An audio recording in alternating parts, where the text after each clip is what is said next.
The cardboard box was taped shut with masking tape that had yellowed and cracked with age. It had sat in the back of Anya's closet for 30 years, a silent, heavy block of the past. Today, she finally carried it into the sunlight. Inside, beneath a layer of tissue paper, was the military jacket, her brother Mikhail's. The wool was coarse and olive green, smelling faintly of old canvas and smoke even after all this time. He'd been 19 when he left for the border, promising to be home for her 11th birthday.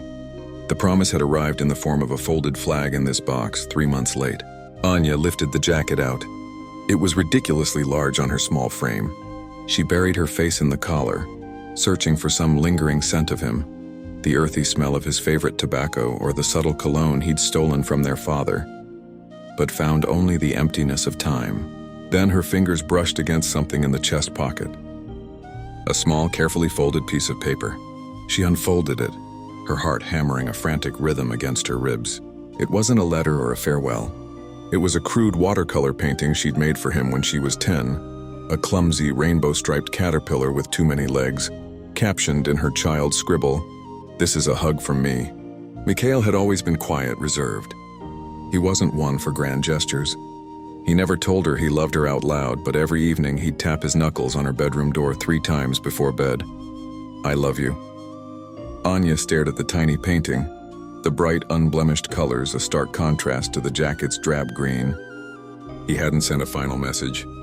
He hadn't written a letter home. But he had folded up her 10-year-old hug and carried it with him, tucked over his heart until the very end. Tears sprang to her eyes, not of sudden grief, but of profound, aching comprehension. All these years she'd mourned the words he never spoke. Now she understood. The caterpillar, the triple knock, the simple act of carrying a child's drawing into a war zone. These were his words. She carefully pinned the tiny paper caterpillar inside the jacket's pocket, right where he had kept it. The jacket still felt heavy in her hands, but the weight was no longer grief. It was love, solid and undeniable, a quiet hug that had finally found its way home.